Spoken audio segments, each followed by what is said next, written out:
Hello and welcome to our final video on nonlinear or discontinuous editing, and I want to clear up some loose ends and talk about some things that we might have alluded to but not talked about in any depth. And I want to begin with a review just by noting the idea of the scene and continuity editing, and that the idea is that, of course, the scene creates this illusion of continuous time and place. It adheres to the 180-degree rule. It'll often begin with an establishing shot, move to a master shot, say moving from, for example, an exterior of a building to an interior where all the characters can be seen in a single shot, and then we'll cut on action and dialogue. And even though there may be ellipses in time, bits that are cut out, these tend not to be noticeable or disruptive. And so if you take a look at the assassination of Lincoln scene from Birth of a Nation, you have an example of what it is I'm talking about. Or thinking, for example, too, of a film I'm guessing you've all seen, and we've certainly talked about it, from The Wizard of Oz, when Dorothy is in Munchkinland. So it begins when she opens the door to her newly arrived house in Munchkinland, and it ends when she walks off camera on the yellow brick road, presumably on the way to Oz. And within scenes, we've said, we tend to have straight cuts, and these tend not to be noticeable because they're cuts on action or dialogue.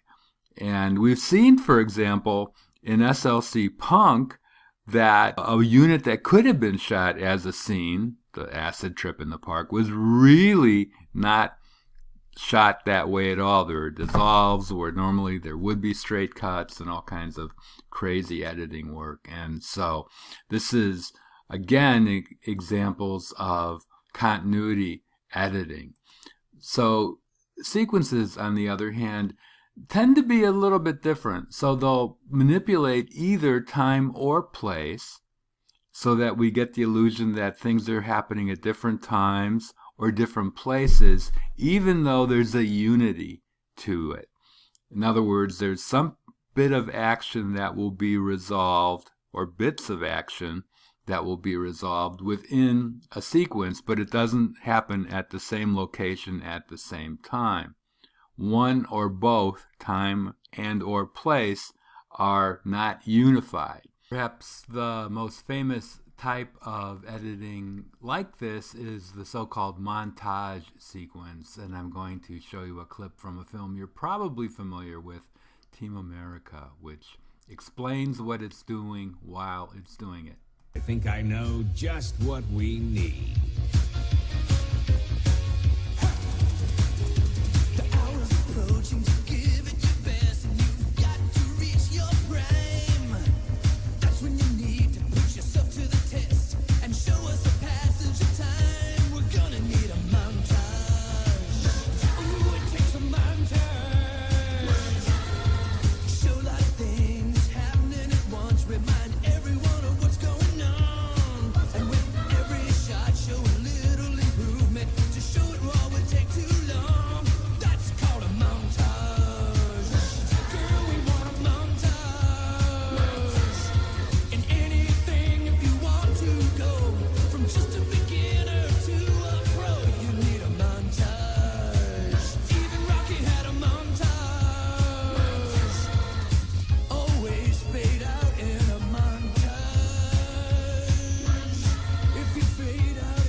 Just like to take a look at this as it happens one more time. We had a straight cut, followed by another straight cut, and another straight cut, and another.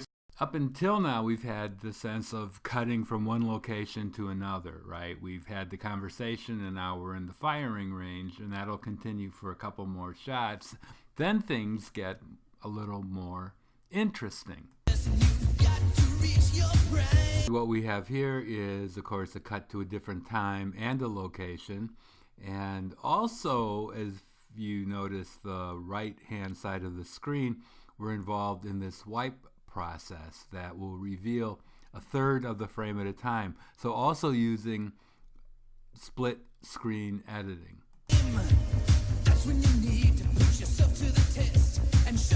And again here, and I've frozen this frame so you can see the third of the frame is wiping up, and this is why it really helps to stop the image, the flow of the film, when you're watching these so that you can actually really pay attention to the edits. Things just go by too quickly, and it's just a great idea to really pay attention to shot by shot what's going on. So we're going to leave Team America and move on.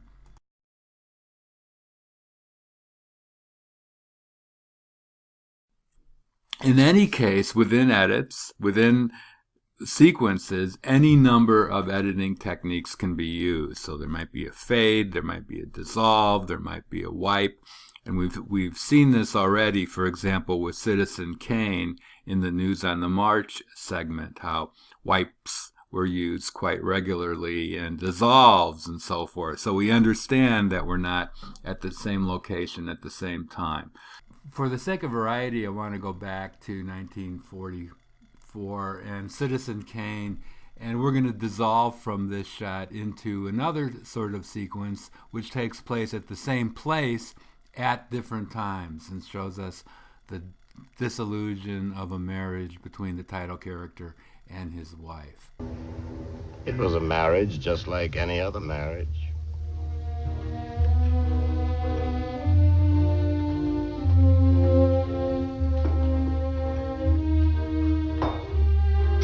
You're beautiful. Oh, I can't. Yes, you are. You're very, very beautiful. I've never been to 6 parties in one night Extremely in my beautiful. whole life. I've never even been up this late. It's a matter of habit. I wonder what the servants will think. They'll think we enjoyed ourselves. Dearest, Didn't we? I don't see why you have to go straight out to the newspaper. You never should have married a newspaper man. They're worse than sailors. I absolutely adore you.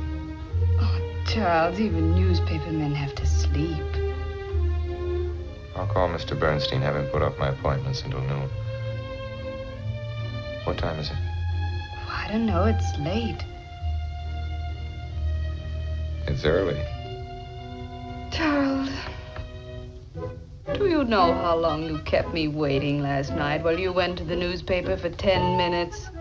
What do you do in a newspaper in the middle of the night? Emily, my dear, your only correspondent is the Inquirer. Sometimes I think I'd prefer a rival of flesh and blood. Oh, Emily, I don't spend that much time on the newspaper. It isn't just the time. It's what you print.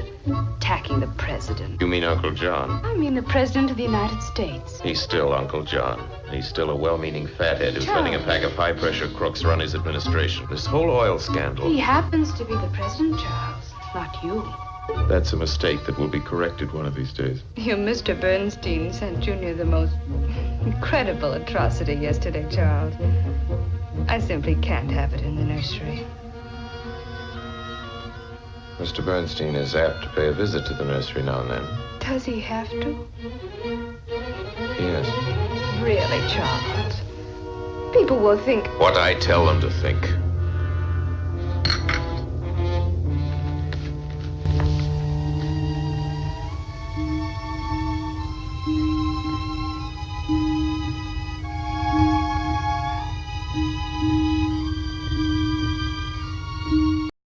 I hope you noticed that every moment in time was cut pretty traditionally, straight cuts as the couple aged.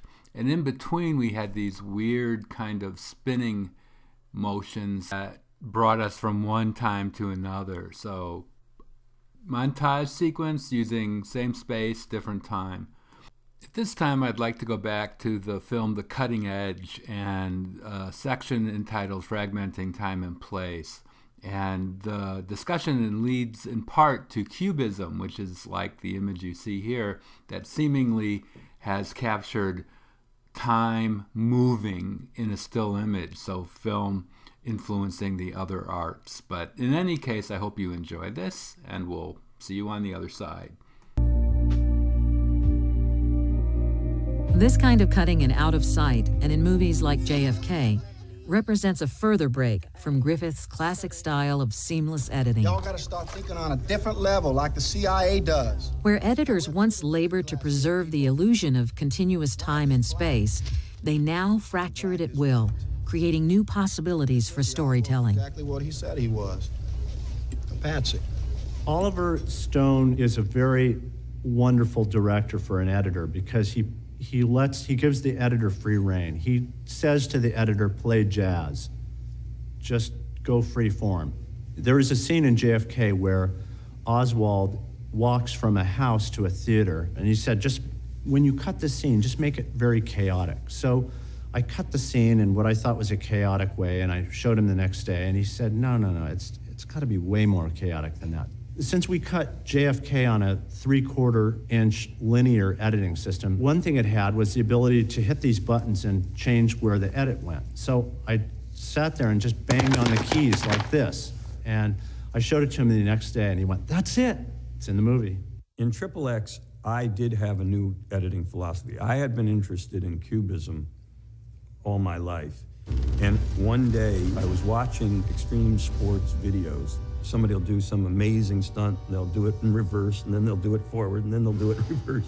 I suddenly thought, what if I did it in so many angles that I didn't care whether you saw the beginning of a stunt from 4 different angles. And the way we would cut it, you would feel that you were going around the event in pieces, so that by the time that motorcycle lands, you actually experience the jump, almost as if you're on the motorcycle, as opposed to standing back in a safe distance, observing the event like you would in real life.